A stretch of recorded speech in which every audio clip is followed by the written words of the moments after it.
Hello, welcome. Thank you for joining our webinar about Lineate's Envoy solution that provides interoperability as a managed service.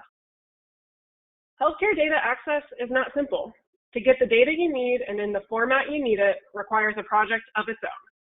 It distracts your team's talent from your products and customers. I'm here with Tom Myers today to talk about how our Envoy managed service offering removes integrations as a roadblock. We are going to talk about the magic that goes on behind the scenes to help Lineate customers accelerate time to value and onboard new customers rapidly. By joining us today, we hope you'll walk away with an understanding of how Lineate organizes projects and designs integrations to expedite the time it takes to connect apps to the EHR, and how our experience has taught us that there is no one-size-fits-all approach to future-proof your interoperability strategies. Now, to give you an idea of how we're going to go about this, first and foremost, we are live broadcasting this and recording the session. You will receive a copy of the recording within 24 hours. If you have any questions, don't hesitate to send them in the chat. We have a team of experts on the line who can answer. Grab your contact info for follow-up, and let me know which ones we have time to cover within the live webinar. The format we will follow for this webinar is a casual conversation between Tom and I. I have some visual aids to support, and although we may not have time to go deep into specific use cases, we could address those in the chat, in follow-up conversations, and ideally in a future webinar, we can go deep on a couple use cases specific to recent implementations. Then Tom and I will introduce ourselves.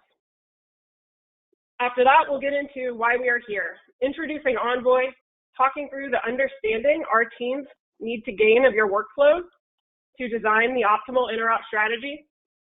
We will talk through the art that is getting the right people to the table at the right time to put the plan into place. And we will spend time talking about the importance of a partner who is focused on information security and compliance globally, and the flexibility that our tools offer to evolve as our customers and our customers' needs evolve.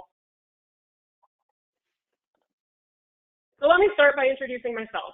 My name is Shelly Waymeyer, and I'm the Director of Product Marketing at Lineate. I come from a background of global EHR implementation and product development and marketing. I love working across the product sales and marketing teams to enable each function to do what they do best so we can move the meter on connecting care across the continuum. Now, you may have noticed we made a little adjustment in our planned speaker for today. One thing I appreciate about working for Lineate is that across the teams, I feel a general vibe from the employees to look out for each other. It really supports the people-first cultural approach put in place by leadership. So when our first speaker needed to rest her voice after losing it, I was really appreciative of Tom to step up here at the last minute and hold a similar conversation with me. So thank you, Tom. Can you tell us a little bit about yourself? No worries. I'm glad to be here. Glad to be able to pinch in and help as well. I'm Tom Myers. I have been in the healthcare industry for a number of years, 20 plus now. I shudder to think about that a little bit. My picture in the bio is really from my beard days, which have been a little while. I've been here long enough, but my beard is no longer non-gray, so that's where we are. Pleasure to be here. I really am at Lineate because I enjoy the impact that this role makes and the organization as a whole makes in providing healthcare to patients. And that's really what gets me up in the morning. This is a way to accelerate that impact and really make the biggest impact on delivery of care that I can through the relationships that we have with you as our partners. So the more you impact, the more we impact, and the bigger difference we all make on a day-to-day basis in delivering care. So I'm excited to be here, looking forward to the conversation, and hopefully we can answer some of the questions that come up as well. So pleasure to see you all. Awesome. Thank you, Tom. That sounds great. Yeah, I don't know a bearded Tom. So. So how does, what you just described about the overall, how you feel this is the greatest impact you can make through enabling our customers who can enable their customers, how does that really correspond to what you do today? In other words, tell us what you do and tell us how that relates to Lineate's Envoy offering. Absolutely. So the Lineate Envoy offering as a whole is focused around delivering both the tooling that we've been developing over the last 20 plus years of the organization between the Rhapsody and CorePoint products, as well as the expertise and the knowledge and the know-how in doing real live implementations out in the field. So we're expanding the capabilities that we offer beyond just a license that you can staff a team and staff expertise up yourself, to really extending our expertise and giving the experience that we've had in these solutions over the many years to really solve the workflow problems and the technical problems that you're trying to solve in delivering that data that you need for delivering the care you're trying to do. So we really are focused on a turnkey solution that provides end-to-end delivery. So from the planning, from the architecture, from the implementation itself, and then the ongoing long-term maintenance and the supportability of that as well. So whatever format you're trying to get from and to whatever format you're trying to get it into, we can help you with that transform. We can also help you with the connectivity into those different partner provider organizations to connect the data as it's coming off the line into what you need it to do to deliver the care. So if you're trying to do an API connection, or you're trying to do an HL7 V2 transform, or you're trying to deal with billing and accounting data on the X12 format, it doesn't really matter from that perspective to us. We're about solving the problem. And in fact, many of the questions that we have and the solutions that we're trying to solve are really complex ones, where there's a need and a cross dependency for multiple different sources of data to be combined and utilized in a way that helps solve a specific clinical or workflow problem, whether that's decision support or artificial intelligence or whatever the thing is that you're trying to deliver, handling scheduling challenges with physicians and patients coordinating together. So we're really here to help and act as your partner in that bridge, so that the providers that have the primary delivery of care can be coupled with your organizations to give the expertise and the extension onto that standard care that's delivered today with what you're bringing to the table. So we're helping with the lifting in the middle, so that your team can focus on delivering the expertise that you guys know and what you provide.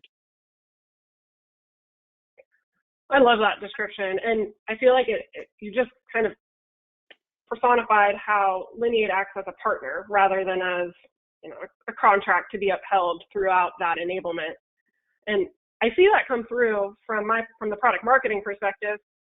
When existing customers who have been using Rhapsody and CorePoint for years come to Lineate first when they want to make sure the way they've been doing things is still the best way, or they know they have a big infrastructure initiative or big growth objective, new business coming in, and they want help navigating the best way to set their interop architecture up for that growth. And I really think it's that partnership style with which these relationships, these engagements are run, that keeps us at the top of class. I could be biased. Indeed. I think a lot of the conversations we've been having recently are with existing customers, but also with new ones as well. And that speaks to the spectrum of different level of delivery that we're able to provide. So it may be that an existing CorePoint or a Rhapsody customer has a solution in place today that they're using, and they have a team that's developed their own internal expertise to solve one set of workflow problems around that. We really are having conversations on the Envoy side, and as the solution exceeds beyond what they're used to dealing with today, it's either a new workflow or a new challenge or a new integration effort that they may not have tackled historically, and are really looking for some expertise and some help to accelerate that time to market. So it's not something that their team has to ramp up and learn. It's something that we can step in and engage very quickly on and bring our own expertise to bear on how to actually solve that in an efficient and quick way for their organization. So as they're looking to scale beyond what they're doing today and adding those new capacities and workflows, we can really step in and bring that breadth of expertise to bear on the problem and help them as a partner. So it's not an all or nothing, it's not a replacement, it's really about an augmentation and an extension of what your organization is trying to do and scaling that into the future as you grow and as you expand as well. Yeah, thank you, very well said. I've heard recently from a customer that your team's openness, Tom, to exploring workflow needs is really what convinced them of Envoy's power. I know one of Lineate's core tenets is to be curious And I see that come through in these pre-contract, pre-sales conversations when our experts are diving in and really want to know the details of what we're trying to solve, and in turn, what outcomes we're trying to help our customers and customers' customers realize. Can you tell me a little bit about what that discovery conversation looks like that gets your team to a point of understanding the workflow? Sure thing. We're typically engaging and starting the pre-sales conversation from the perspective of what are you trying to solve? What is the workflow? What's the impact? What's the tooling that you're delivering to a patient or a care provider? And what's the data that you need access to deliver that, that new interesting and value add that you're doing to that current workflow today? An example of that that's a very common request today as organizations are adapting and wanting to use standardized techniques to access the structure of data that's moving through the healthcare enterprise today. That demand is really showing itself as a FHIR request, where there's a need to access the data in a FHIR format that's well structured, that the schema is predictable, and that you can easily integrate with existing systems today. The reality is many of the environments that you're trying to connect to are actually still on an older version. So something like an HL7 v2 stream, where there's a data feed that is encapsulating that message. So we're asking and we're having the need to provide that types of transformation where a partner that we're working with may want to ingest the data as a FHIR resource, but the source data is coming as an HL7 v2 message. So we can help with that transform, we can help with the mapping, we can help with the normalization, depending on what needs to happen, that is specific to your own requirements and your own environment. So the workflow that you're trying to do may not lend itself to a standardized transformation. It may be something that you want custom business logic that extends it or modifies it, depending on the context of what it is. You may want to add one transformation for a given clinical workflow and add a different one for a different type of clinical workflow. So that customization and that understanding is really where we dig in. And we talk to you about what you're trying to do and why, and what are the specific flavors and the variations that you need it to support for your business case. So that's not something your team needs to worry about. That's something we can sort out and hand you the data in a way that's customized for what exactly you're looking for. And doing that across implementations and across providers as well, as each provider has their own flavor and their own specific way that they chose to implement the V2 messages, we can help with that and help normalize and soften that as it's coming into your specific structure on the FHIR side and craft it in the way that you'd like it to be. So this is an example. It's a very common request that we've had, and the way that that connection happens, you can see on the left side of the diagram, there's a number of different providers represented with different types of connections over different connectivity as well. So whether that's a VPN connection or an SSL encrypted TLS connection, we can handle that in a number of different ways. We can also help you with the integration standpoint if it's on a need to have it on-prem, connected directly to the hospital itself, or delivered via the cloud. We're really about solving the problem. We're not about pushing a specific solution or a specific stack to solve that. We're really focused on how do we help, how do we solve, and how do we deliver the value that you're trying to deliver in the most efficient way that we can. Yeah, I think that what you just stated, I see come through so often when customers come to us when they've outgrown, a plug and play option, because they realize, oh, connecting to Cerner at one place isn't the same provider to provider. Connecting to Epic at one organization looks completely different based on versions and implementation. So it's nice to know that that's not an impossible problem to solve for. We have a way to get it done. And many times, kind of transitioning to what that implementation looks like, half the battle is getting the right people at the table. I remember from driving complex integrations between an EHR and external apps in my prior life that I had to bring so many teams to the table from within each organization involved. In each new meeting, it seemed like questions came up that brought up another dependency or another team that would need to weigh in to make sure we were executing the workflow appropriately for all involved parties. So I know gathering all the right players, knowing who to involve, knowing what the impact is and what those requirements are for the varying versions is a project in and of itself that can distract from what the core objective is or the core outcomes that we're trying to achieve. What does this implementation look like, or this project plan that we have used and improved upon with our Envoy customers? Yeah, this is a good representation of kind of the steps that we engage on. And as you mentioned, this is very much a team effort. This is something we're bringing to bear a number of different players with different expertise and experience. And how do we do this integration? So there's an aspect of it, which is the legal and the operational side, as represented in the first phase here, where there's contracts that are signed. We're relating to you as a business partner. So we sign BAAs where we're able to support and help you with the workflow of that clinical data as it's moving through the environments in a way that's still honoring the privacy and the compliance that's needed for delivery of that care. So the first steps are really getting all the paperwork, getting the T's crossed and the I's dotted so that everything's in place, putting a plan together in collaboration with your team, as well as your partners and the providers that you're working with as well, so that everyone's clear of the timing and what's needed and the delivery of what's actually going to be in hand for the delivery. The next step would be, once everything's signed off, we have a kickoff meeting, we know when it's going to be delivered. Now we talk about the what. We share sample data, we share specifics of examples. That may be a request down to the provider side to say, what's a template that you're using, or what's an example message that you'd use of the structure, if that's an ADT or an SIU or an ORU, whatever it is.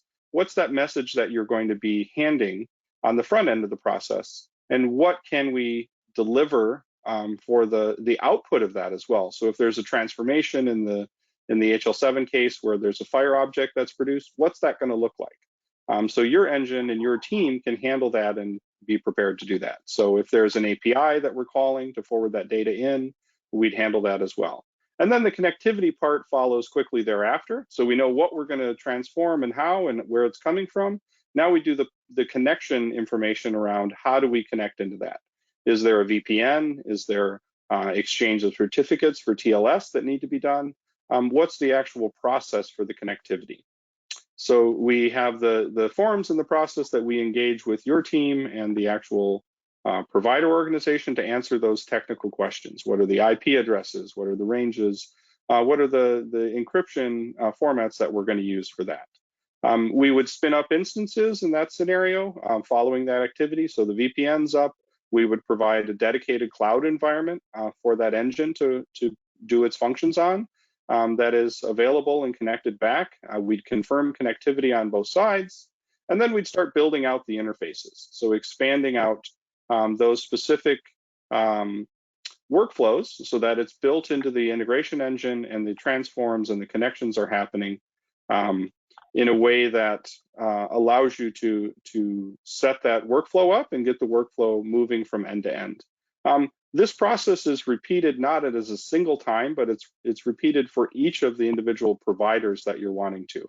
So we would repeat many aspects of this process as you connect to provider B, C, D, E, as you continue to expand and scale out as well. So this is a template that we use for the process, but it's also a repeat of many steps as we integrate to a specific provider or a specific hospital environment that you're wanting to connect into for this process. The transforms may be similar, they may have some slight variation, but the work of doing the connectivity and the integration to those is still done in the same repeatable pattern. So when you've done your first integration, you've completed, you get comfortable with the process. When the request comes in for the second and the third, we would give you a very predictable pattern and a predictable template about how we would do the same process with the additional sites as they need to be integrated. And then moving into the tail end of the process and the plan is really about treating this with respect and care and understanding that this is delivering patient care. And this is something that needs to be validated and confirmed in a very responsible way. So we have explicit testing plans that we work with you and your team on to understand when the transforms happen, what are the edge cases that matter, what are the error cases that need to be handled in that transformation, what are the things we need to be aware of on a clinical basis. If there's a certain subtlety or distinction that needs to be made, how is that validated and how is that confirmed in the testing process? And once that's all been resolved and those issues are sorted out and everyone's comfortable with the ready for release, we help with the go live and the move into production as well. And this whole process as it happens is really feeding up to making this an ongoing service that you can depend on and that you can count on for your delivery of business as well, so that the long-term support and the alert plans are then identified as well. Who's going to be notified within each of the teams if something goes down, if a transformation fails, if there's a message that has a problem, if there's a data quality issue that happens on the front end. Perhaps somebody at the provider side changes something and there's a new system that's integrated or a bump that happens in the road. How do we handle those bumps and who's notified? There's a question that just came in, I see, around, are there testing tools that assist with the validation? We actually have a number of different elements where we can, within the engine itself, produce test cases that we can use for that validation, so that there's an automated execution of those test cases against a known set of validation elements or validation data sets, where the expected input equals an expected output, and we can confirm in those production environments and in the pre-production environments that what you give us as the input and what the expected output is running consistently and predictably with an automated test case. Whether that's one example or 1,000 examples, we can support that in the workflow and then give you a report about it for each time that we're doing. So if we do a bug fix or we do an update or we do a repair of something that happened, we can give you confidence and validation as that's delivered that the test cases that you're wanting to confirm are actually running the way we expect and everything's green before that's moved into a production environment. That was a waterfall of information, so I kind of went off on a riff there. Are there any other questions to the audience as well? Yeah, we did have a couple other questions coming in, but I think you showed why, it's not as simple as it seems sometimes. That's why it's nice to have a team to offload some of this to what's needed to make it happen. But one question we had come in is specific, I think, more to what we covered on the prior slide. But what happens if a sending system or facility makes a change to a data feed on their end in that cycle? Sure thing. So that can be manifested in a couple of ways. That can result in a break where that message is no longer transformed, or it can happen where there's a subtlety of that message having a different output or a different mapping. So the identification of those testing and validation cases is something that we can bring to bear for that, so we can detect and identify when that happens. If it's something that's a hard break where there's no longer a sending, so somebody changes a port or a password on a VPN, we have active monitoring that's going on to know that the connection is live, and if it's not live, then what's the result of that and what's the action that needs to be taken to resolve that. So an alert's generated, we engage with both the provider in the case of something like a VPN outage, or we would provide a interaction with the database team if it's something like a schema change or a format change in the message that's being delivered into us on the input side. So we have bumped into many of those as we've delivered these for many customers. And it's really a case-by-case basis for what the specific resolution and the plan is. Our whole strategy is around being proactive and providing as much tooling and as much automation to that as we can, so that it's as little of a surprise as we can make it. I love that. And I love the progress I've seen in some of those automation tools in my tenure in healthcare IT, or really even just the past 5 years with the shift to the cloud. So using those to our advantage. Let's see, we had another question come in that asked, what about expansions that require adding VPNs and additional integrations in the course of the engagement? Sure, and as I said, we handle each of those as a extension to the contract. So we would provide a project plan that's specific for the integration for a specific provider or customer, and then we would help with that as that relationship changes and grows. We are relating as your partner, and we're there for the long haul to that. So the request for new VPNs or new sites or new feeds coming from those existing channels, we'd handle as a specific project basis. We'd run through the same plan, we'd run through the same execution, we'd relate to them from the same way from a validation and a confirmation standpoint, so that when that request comes in, it's clear about the timing, it's clear about the delivery, and it's clear about the confidence that you can have in what that's going to be when it's put into place, and what that's going to look like, so your organization can plan for that integration as well. Great, thanks for reiterating that. And then another question that came in through the chat, when you were talking about testing tools that assist with the validation piece.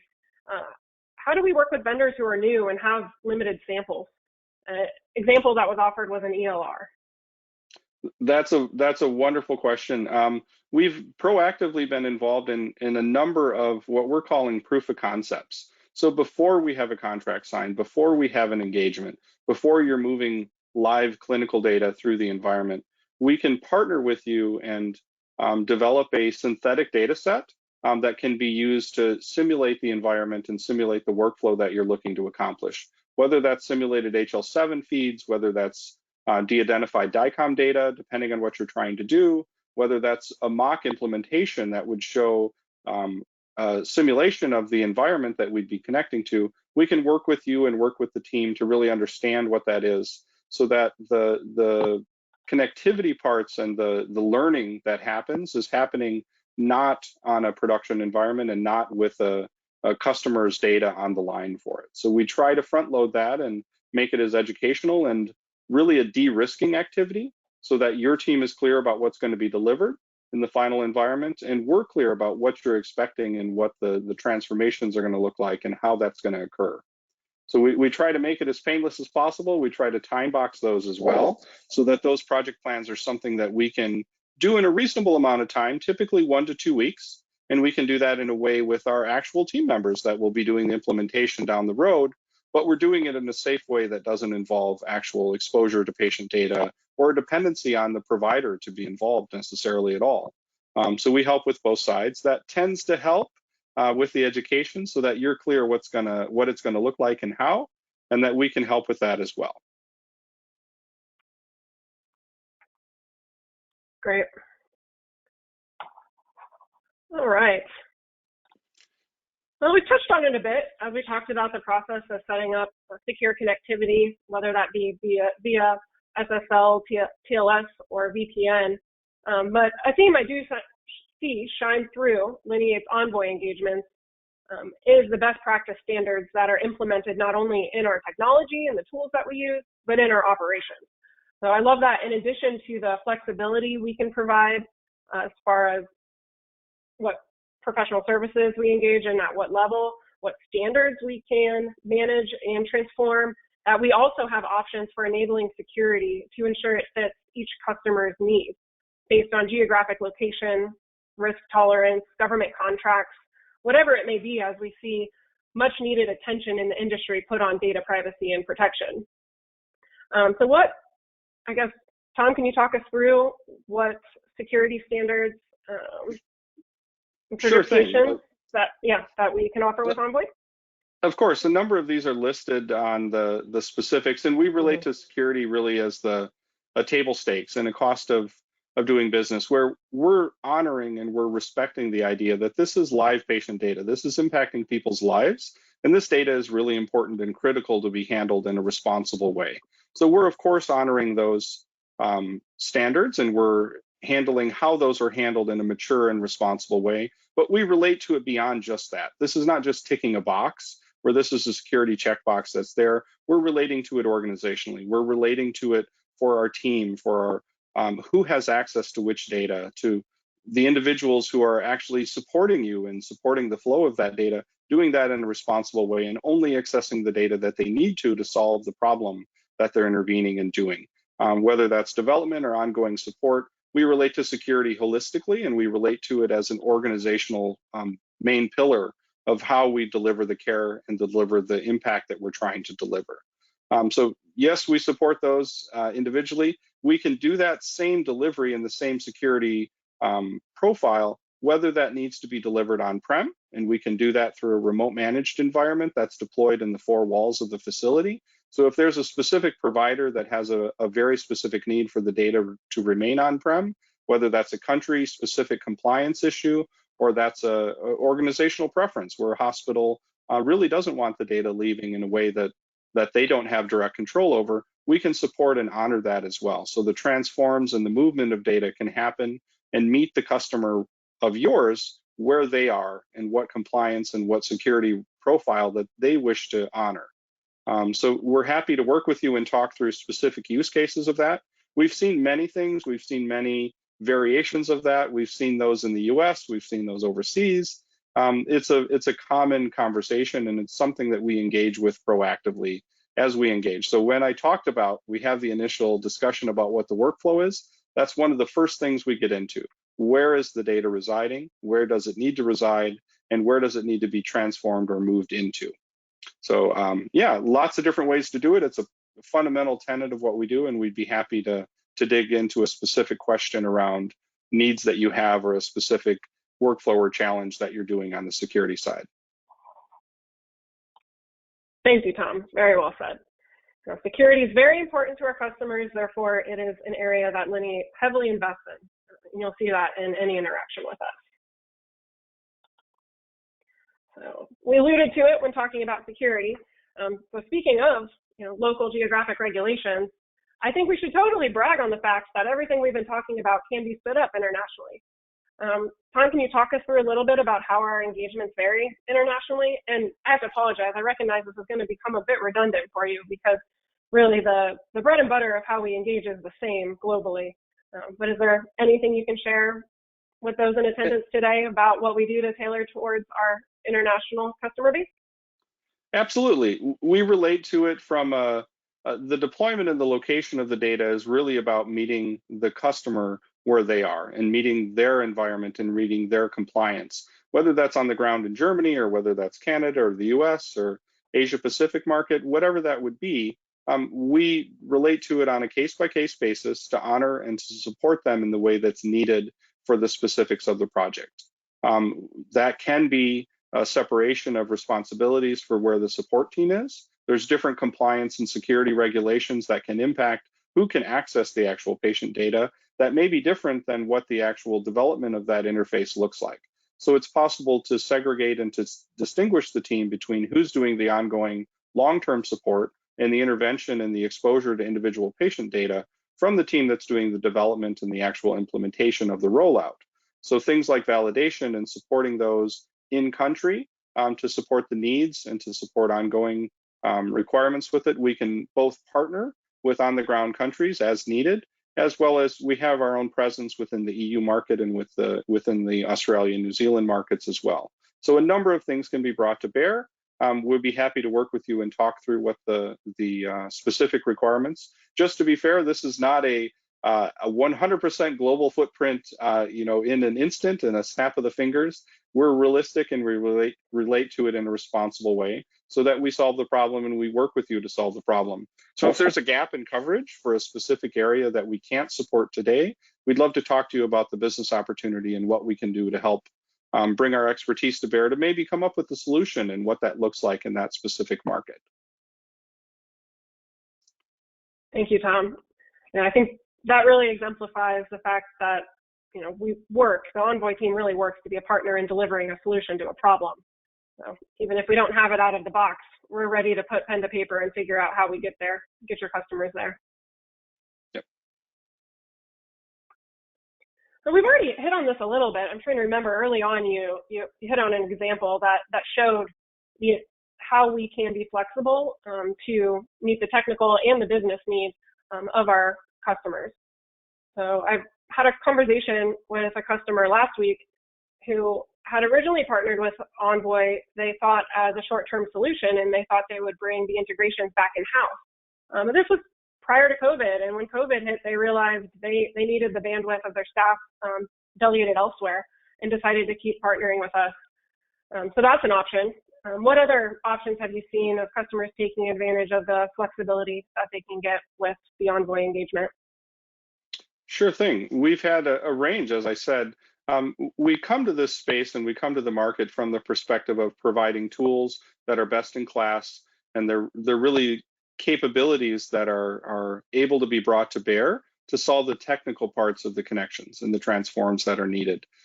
Where we're expanding into is the infrastructure and the expertise as well.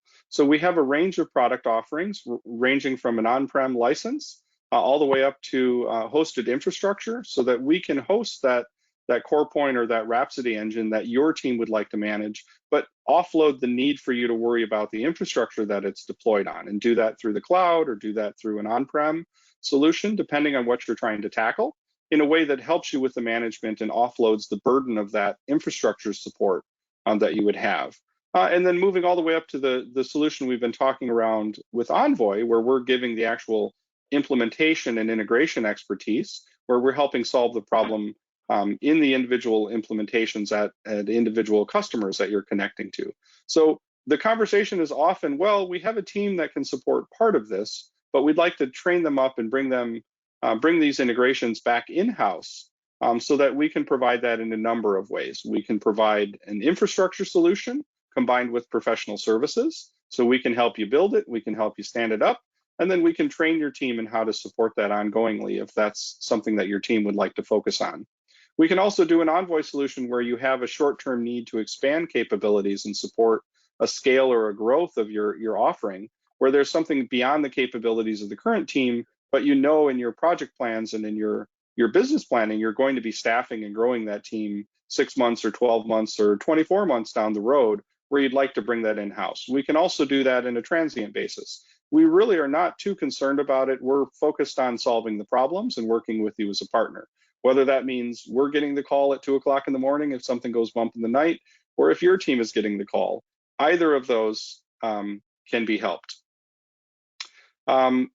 We really are relating to this as a way of meeting you where you are and meeting you where you're going. And knowing that as you're growing and expanding your business, we can help with that in a number of ways along the way.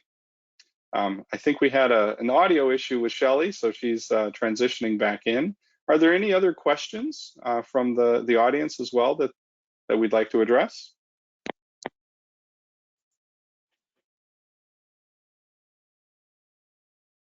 Shelley, did you manage to bump back in? I am here, and no questions Wonderful. coming in right now. So,